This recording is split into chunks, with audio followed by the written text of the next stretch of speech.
I want to introduce Miss Robin Pizzitola. Good morning, everyone. I'm Robin Pizzitola. I'm an associate professor at Texas A&M University, Corpus Christi. Welcome to Harnessing the Power of Technology for Your Small Business. In the next 45 minutes, you'll hear timely, actionable advice on cybersecurity, AI, and tech resources to help your business grow.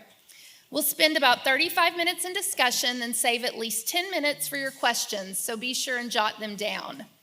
Panelists, if you will please introduce yourself, just your name and your role, and if you want to tell us a sentence or two about your mission statement or your small business. Good morning, Laura Leal Estrada. I'm the market manager for LiftFund, a nonprofit micro business lender. We are also we have our own authority for the SBA. I am headquartered at Del Mar, at the Corpus Christi Del Mar Center for Economic Development. I'm hosted by the SBDC under the directorship of Ann Ferova. I have the great pleasure of working with LiftFund. We are headquartered in San Antonio. We are the largest nonprofit in the United States and growing. We offer multiple types of business owners opportunities to have business loans. I was just talking to someone in the back area there. Depending on what your business is, we look for programs to help you. We look like a bank. We're not a bank. We don't have your checking account. We don't have your savings account. All we do is business loans. We are now 1994, we were headquartered in San Antonio, so we're pretty old now, wouldn't we be? And we're moving into other states. I'm a former banker since the early 70s, and I have the great pleasure of being here for 12 years, and thank you for this opportunity to be here today.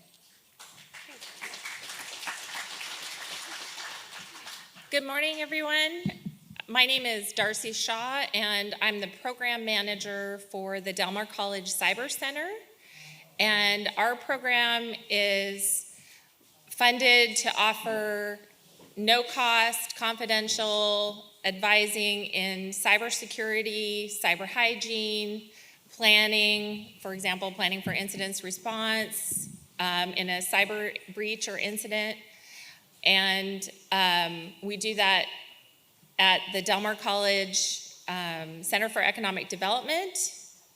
And again, that's at no cost. So if you want to become a client, you can visit our website at delmar.edu/cyber-center. We also received a federal grant from the National Institute of Standards and Technology to grow the cybersecurity workforce. So we are working with interns at Del Mar College and at A&M Corpus Christi to assist businesses with their cybersecurity hygiene. So those interns get the opportunity to work with the businesses and grow their experience, understanding the business side and bringing their technical expertise. And the businesses benefit by having those services at no cost and creating those relationships. And that's what we do. Thank you. And good morning, my name is Chad Mitchell, and I am the owner of Your IT Guy, Chad. And the mission of my business is to help our neighbors stay connected and secure, as they, with reliable and real technical support. And we're located here right in Rockport and have over 30 plus years of experience in the computer support world through doing support with businesses and customers, as well as doing project management in the computer realm. So just looking forward to speaking more on the technology here tonight. Thanks. Thank you. Thank you all. So our first question is going to focus on cybersecurity realities, and I'm going to start off with Chad. So Chad, if you will talk to us about what are the most pressing cybersecurity challenges you see for small businesses, and what first steps can owners take on a tight budget?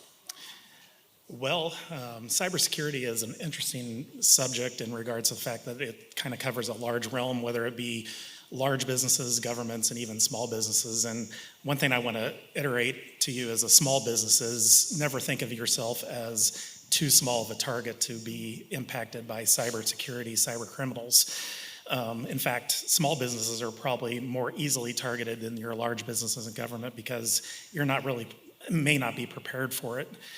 The common threats we do see out there are often related to weak passwords, outdated software, and phishing emails. So, what we often recommend is making sure that you use strong passwords and password management within your small business, as well as turning on multi-factor authentication, which is the ability to actually receive a text or some other authentication on a phone, for instance, that coincides with you logging into your computer. Another big thing that is often overlooked, and I see often, is not keeping your operating system or your software updated. Doing that is an integral part of keeping your system safe. Software and operating systems are always looking for holes in their system that cyber criminals can access and update your software, so you need to be aware of that and make sure that that continues to happen in your business. As well as backing up your important data, and this is really critical. Most people think, well, I'm going to store my my important data on a USB disk and be good with it, take it home with me. You really need to have your backups on more than one location, and keeping it out on the cloud as well as a local storage is always a idea that we definitely recommend as a business here.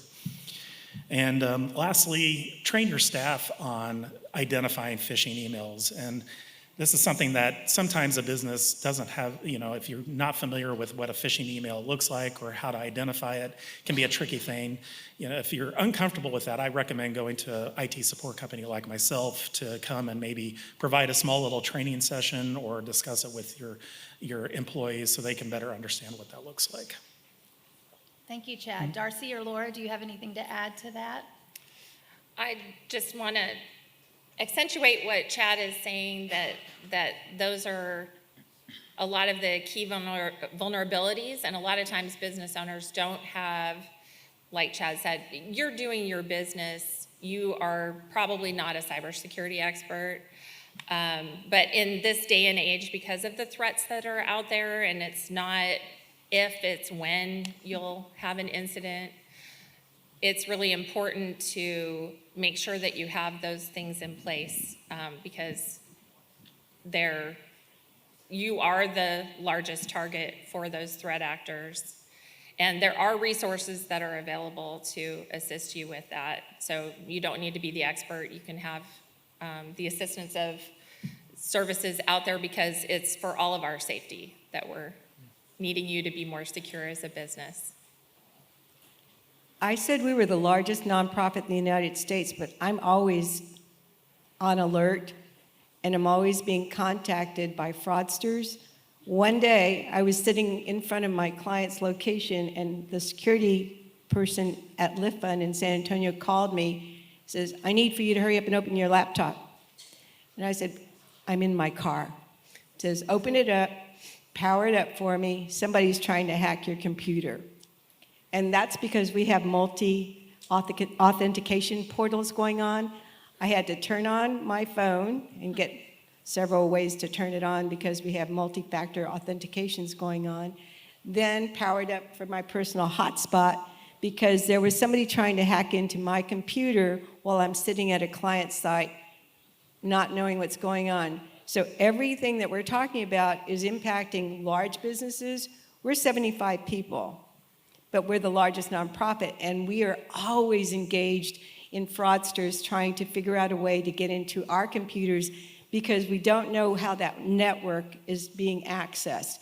So everything you can do to shut down what you don't need to have on, sitting at your Starbucks, using their Wi-Fi, probably not secure, and just knowing that there are ways to conduct those security portals. We get one of those, they send me an attack from LiftFund land to see if I'm going to play.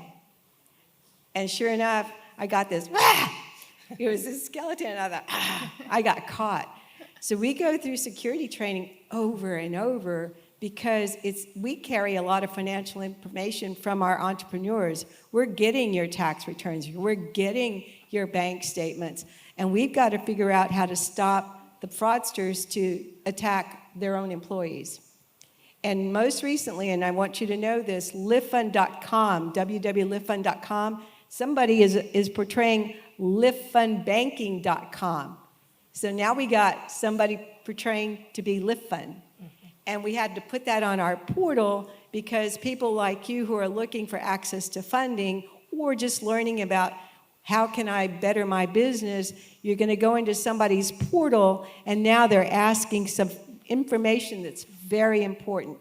And so everything, and I was a skeptic about using AI, and now because I'm being tested so much, I'm a former banker, I know better. It's just so important for the entrepreneurs like yourself, when you're too busy doing business, that you make sure that you have the best opportunity to learn anything you can learn to keep abreast of those fraudsters. In my day, they used to cut a piece of paper, take your bank statement and put it in somebody else's bank statement and do that. Now they're figuring other ways to do things. It's an interesting thing what's happening in this day and age. So, Laura, I'll continue on with you in that same vein because one of the things you emphasize is security first, and you've already talked a little bit about that. So can you just walk us through some of the simple low-cost protections that y'all have done, like your two-factor authentication and biometric authentication? Yeah, I come out of the national bank setting since the early 90s when we were allowed to come into Texas. By far, LiftFund has invested in so many different security portals that we are not only doing the Microsoft authentication, we've got something when we're doing business with business owners, we use a system called Plaid. Most banking institutions are using that. That way, if somebody's sending us bank statements, it's going into a security portal so that no one can attack it. There's another system that we're using which is new for me. If you're sending me a bank statement that looks like your bank statement from the mail, we have a system that overlaps your bank statement to make sure that you didn't create your bank statement. And we can see fraud right at that point because people are misrepresenting themselves. They're pretending to be you because they've gotten some of your information, and we're doing Smart Links, LexisNexis, we're doing our authentication portals, and ChatGPT, I was afraid to use that, right? But it's learning how to use ChatGPT so I could work with it, and then getting security portals for that using our Microsoft authentication tools. I'm not a master of it. I was a denier. I'm a baby boomer that said, no, I don't want to learn how to do these things. But now I'm so inquisitive that I've played so much with it, it says, you've used up all your time. Go away. But that's just, I can't give you the names, but those are the things we're doing to protect you and to protect LiftFund, because every single day something new is happening and they are ahead of the game. Chad and Darcy, do y'all have any other low-budget safeguards maybe that you would Well, share? I don't have a specific recommendation. The one thing I would recommend you do is do your due diligence in regards to researching the applications you're wanting to use, and make sure you're finding tools that meet the needs of your business and not just because someone's throwing an advertisement in the software looks flashy and might be good for you. Often there's a lot of businesses out there that are offering free software. I would not recommend that in a lot of cases. In fact, always recommend looking at the protection and privacy policies of any software you download and utilize, as boring as it may be to look through all that legal information, because as you go and decide to purchase software to protect your business, you could easily be putting yourself in a situation where you could actually make it worse. So that would be my recommendation. And to piggyback on what Chad said, you probably as a business owner want to think about cybersecurity and budget for it the same way you would for your liability insurance or other, operating requirements that you have in your business, because this is, the modern world that we live in, and everything that you're doing is probably being done digitally in some way. So you are certainly having to protect customer information, your own financial information. So you want to think about what types of information you're touching and how to protect that. And another thing I'd add is there are some basic things that you can do. There are, changing default passwords on equipment that you have, capturing what all equipment you have and what kind of access points there are, where employees are accessing information, and all those are very easy changes to make that just make you a little less vulnerable to those threat actors. And again, if you have questions about that, there are experts and there are people who can offer you some solutions. There's a lot of training, a lot of resources available out there. So Darcy, along that line too, there are a lot of tools and third-party vendors and people out there. So how should a non-tech owner evaluate and select the right partner? What are some tips for those owners? Well, like Chad mentioned, you really do want to understand, are they a trustworthy third-party vendor that you're going to work with? If anybody's doing government contracting and you have to contract, third-party vendors are part of how you do your business. That includes the systems and software that you use that might be passing through financial or customer information. You want to be able to understand what they're doing with that data. We actually have a workshop coming up on July 29th, and we have information at the back of the room if y'all are interested in learning how to identify and read through those contract pieces to determine if it's a trustworthy vendor. And I know it's really overwhelming. I mean, it's overwhelming even for us because cybersecurity in and of itself is a very big word. It covers everything that we do handling digital information. And every one of us is carrying around a computer everywhere we go. So we're all at risk and we're all exchanging information with that. So some of the low-cost resources or no-cost resources that we have include the Small Business Development Center. The SBA has a cybersecurity initiative, so SBDCs have usually a cybersecurity advisor who's part of that program. We're lucky that we have a cybersecurity advisor at our SBDC and we have our cyber center at Del Mar College. And again, that's no cost. They can plug you into resources. There are national resources like the Center for Infrastructure Security. Oh, I said it wrong probably. I always say it's CISA. They're under the Department of Homeland Security. We have a lot of acronyms and I try to stay away from those. So they have free resources for businesses and for public entities, nonprofits. There are the National Cybersecurity Alliance has training resources. So there's a lot of partnerships with big business and on the federal government level to get information out to small businesses because we're all connected and you are probably a supplier of a service or product up the chain to a big business or to the federal government or the state government, that kind of thing. So you're probably somewhere in the chain, and you're certainly a consumer. So there are a lot of free resources out there, and you can come, you're welcome to contact our center, and we can give you some guidance on how to vet those resources. But CISA is a trusted resource, and National Cybersecurity Alliance is another good trusted resource, as well as the Cyber Center. There are a couple of others that we learned through some of our training: Gamma, Perplexity.ai, Fathom, ChatGPT. Those are AIs. Those are, pardon? I'm sorry, those are AIs. Yes, but if you wanted to know what you could be using as a resource for your business to help you, those are other resources outside of ChatGPT that you can look at as part of what Robin mentioned earlier.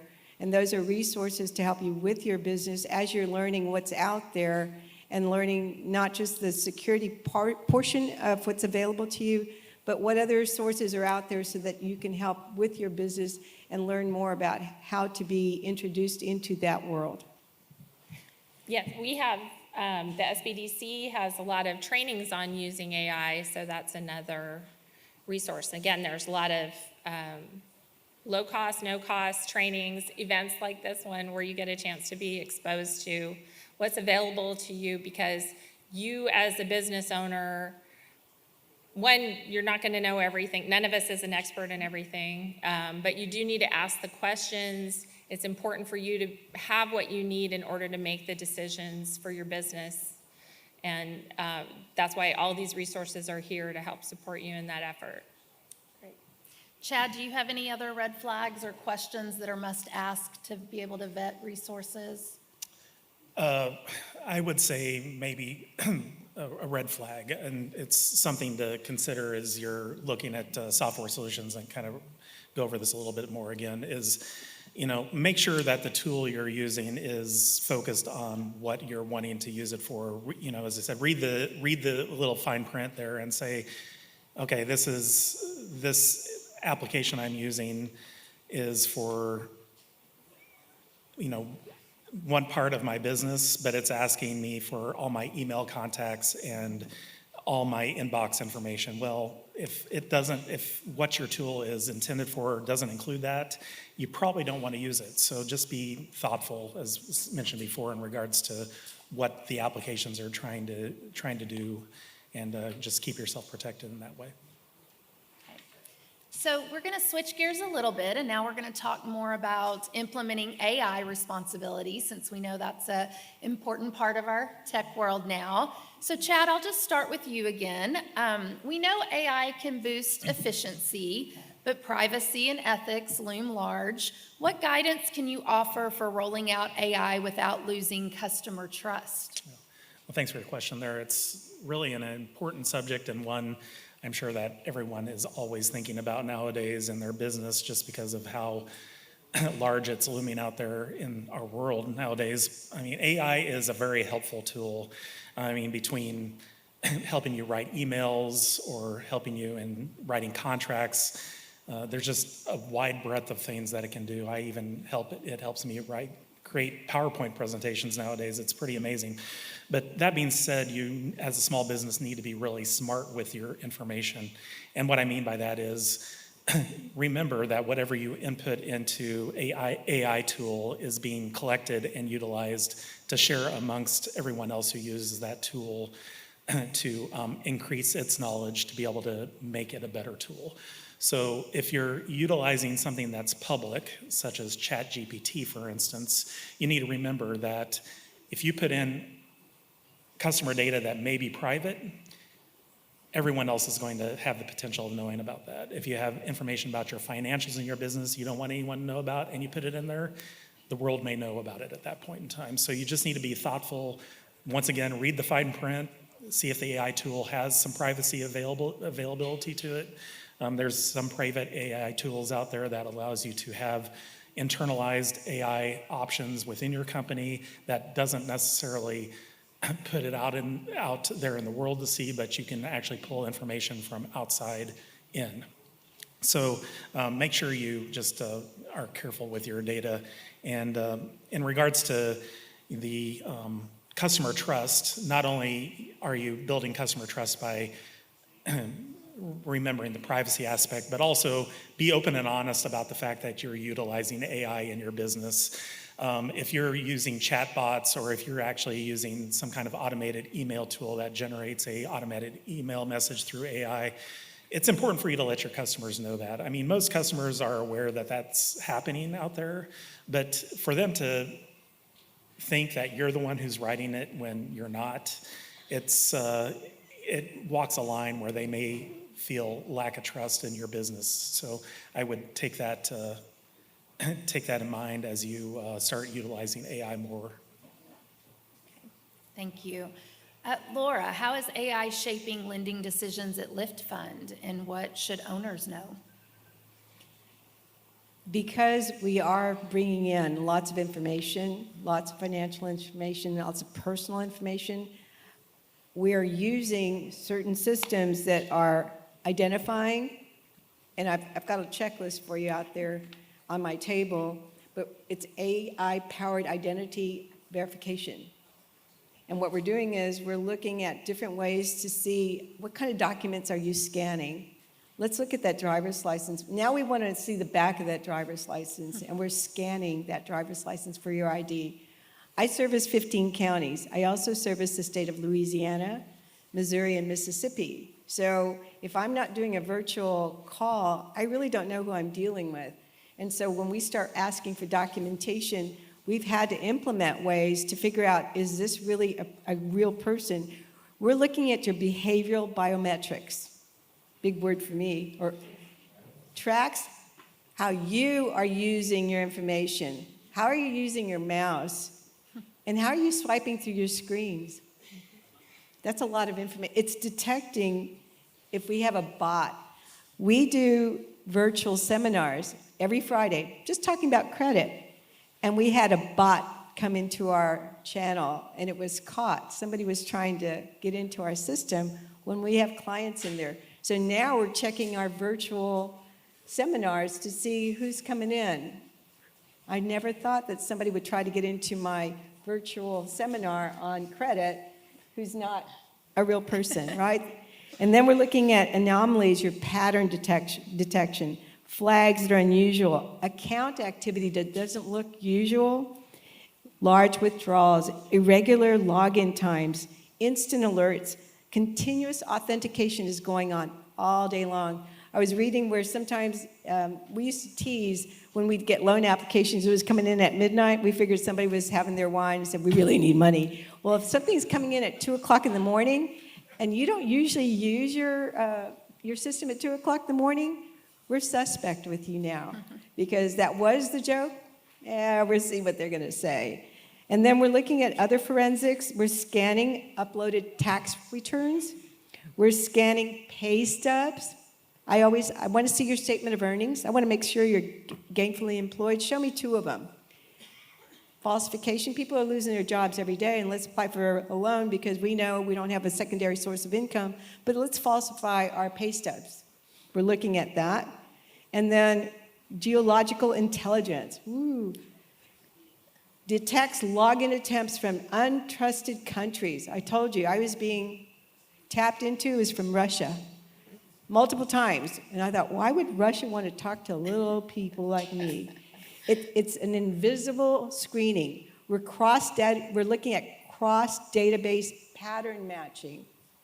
What that means is we're comparing your data across multiple databases, credit, social, banking. It's catching synthetic identities and taking in EIN numbers and social security numbers. And then the last 2 is we're looking at enhanced background checks. We're reviewing online presence. We're looking at your business licenses, your payment patterns. We're validating borrower legitimacy. And then we're looking at dynamic risk scoring. The last one that says encryption and secure AI firewalls.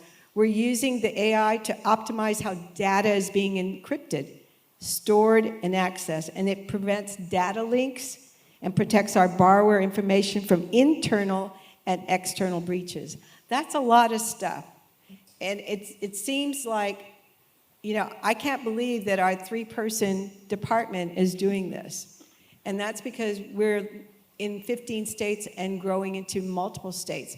But because it's so important, and we're using all of these different types of accesses to secure our portal, transparency is real important. We talked about even what does your customer know about how you're using their information? You all are business owners. How do you know who you're doing business with, and how do they know what you're doing with their information?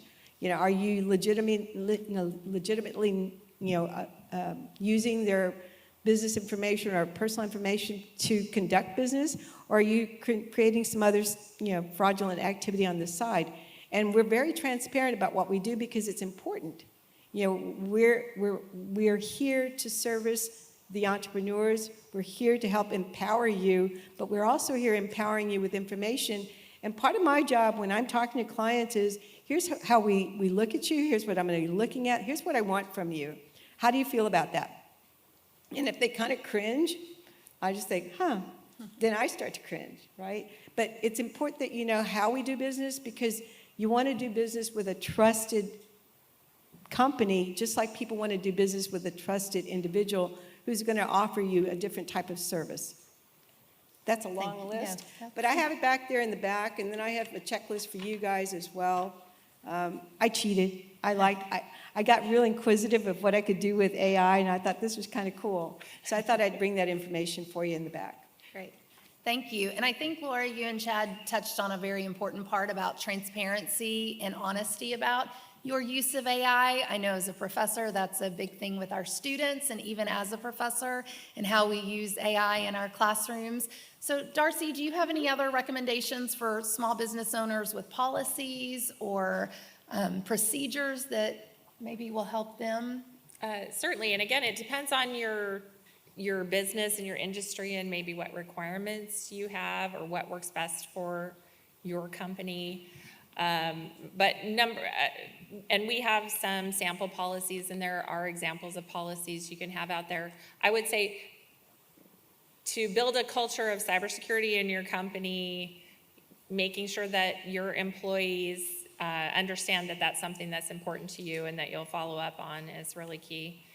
On the AI front, the number one concern that I want to express to people is not to put personally identifiable information in there or sensitive personal information. So anything that, you might load your resume up on LinkedIn, and trust me, AI is going through and reviewing and capturing all that information. But if you're going into ChatGPT and you're saying, analyze my business financials, and you have banking information or you have identifiable information in there, that's going out to the rest of the world forever, really. Anything you're putting out there on the internet is potentially there forever. So you need to be very cautious and aware not to put that sensitive personal information out there, or your customer's sensitive personal information. And definitely transparency, because this is, again, part of our modern world. I think that that's a vital thing to share with your customers. Great. All of you have mentioned quite a few resources today. So Darcy, I want you to tell us a little bit more about the Cyber Center's intern and training program, and how we can grow the local cyber workforce, how small businesses can tap into that, and talk about that a little bit. Oh, great, thank you. So we're really excited about the program that we have. We have in the country, there's a need for cybersecurity professionals. There's about 500,000 cybersecurity positions out there without people to fill them. However, cybersecurity is a particular niche area that typically requires experience for that person to be able to identify what the threats are and understand the systems that are being used so that they can respond quickly to whatever threat is happening and deal with it appropriately. So a lot of the jobs out there don't have an entry-level avenue. Our students who are coming out of school or people who are professionally going into cybersecurity, if they don't have that at least 3 years experience, it's very difficult for them to break in.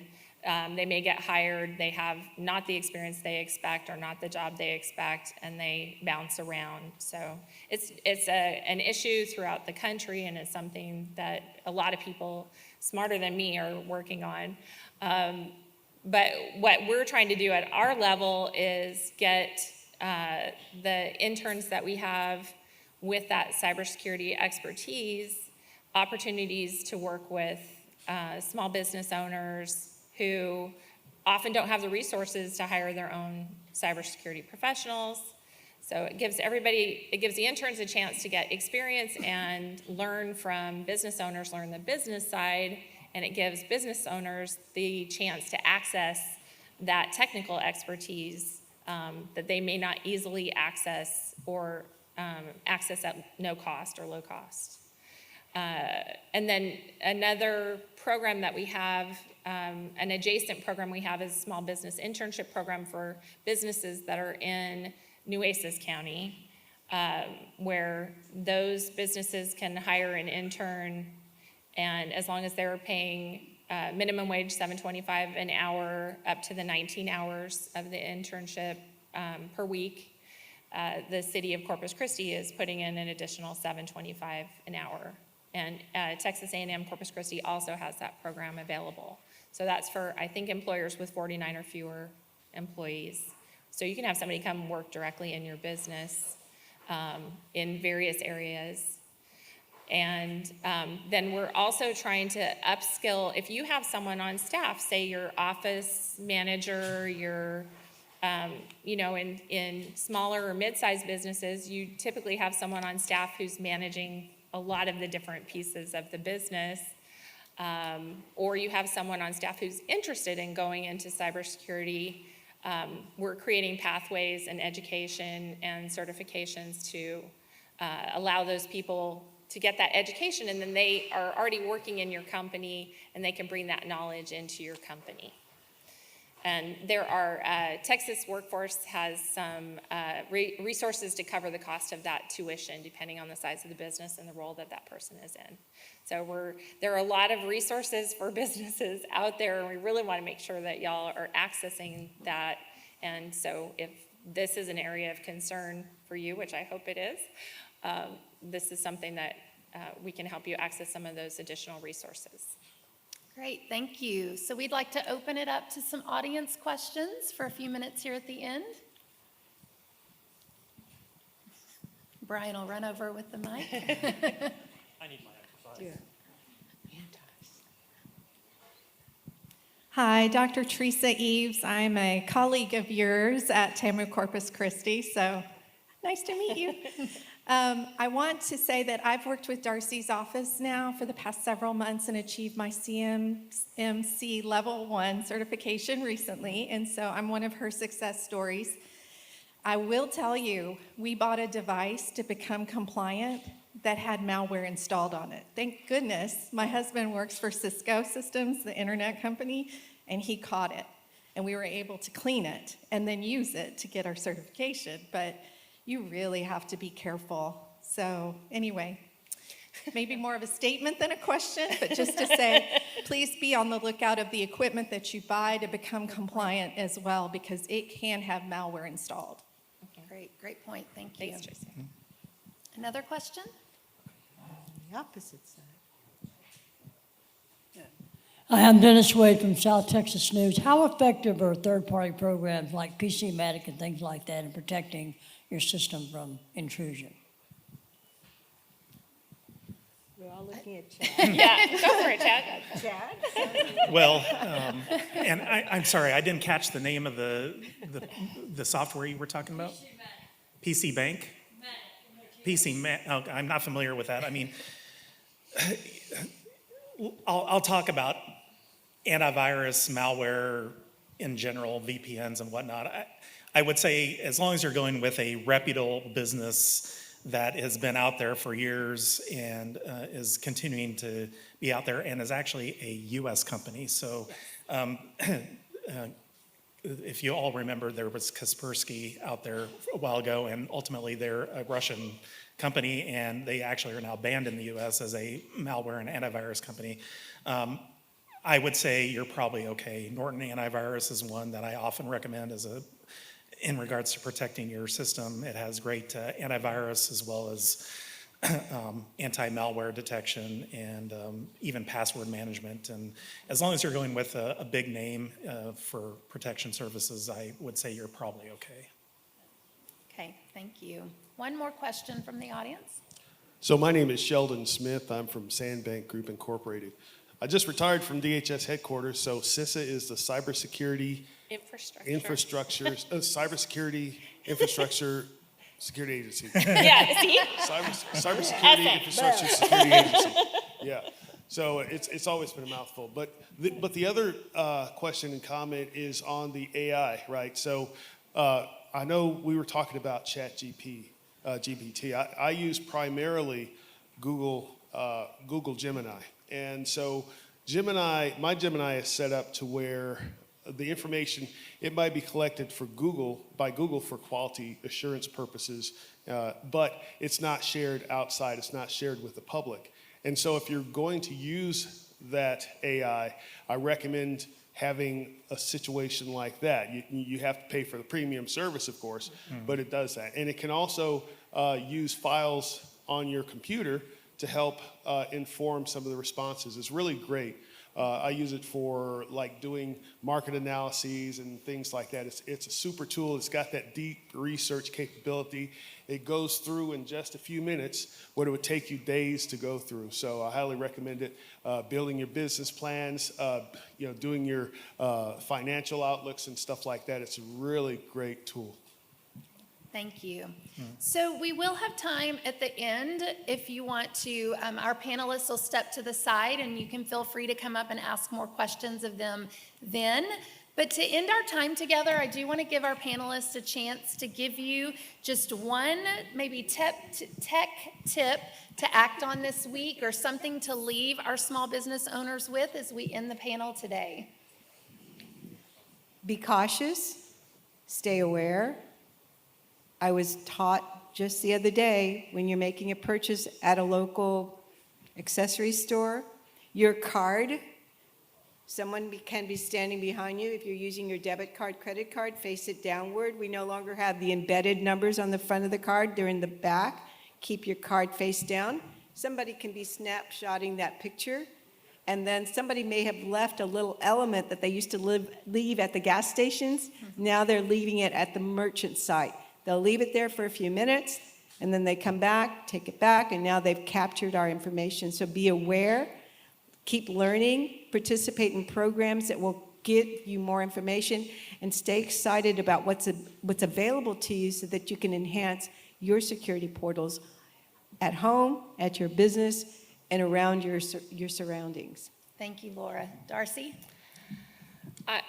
100% stay aware and keep informing yourself, because it is a dynamic area. The things that you can think of, the bad guys can think of. Everything that we can think of, the bad guys can think of. But there are more helpers than bad guys. I do want to stress that. Just being aware, having that just be part of how you operate in the world, and sharing that information with others. I mean, and the other part is ask questions. Don't be afraid to ask questions about it. Don't worry. Don't feel like I've clicked on phishing links and launched malware. All of us have done it. We've all done it. Thankfully everybody survived that, but don't be so intimidated by it. Understand that we're all trying to figure it out in this world. We're all learning at the same time. So feel free to ask those questions and find the helpers in your community that can give you that information. Thank you, Darcy. Chad, finish us off. Yeah. So I would suggest that you maybe take the time to sit down and evaluate your business's password policies. I don't know if you know this, but the number one password utilized by everybody is 1, 2, 3, 4, 5, 6, 7. And believe it or not, I've seen very similar things. And you may not do that yourself, but you may have an employee that does that. And sit down, talk to your employees, set up a good, strong password policy within your business, and that's one good start for your week to keep you safe. Great. Thank you for joining us today. Let's give our panelists a round of applause. Thank you. And if you have questions for them, they'll be at the front.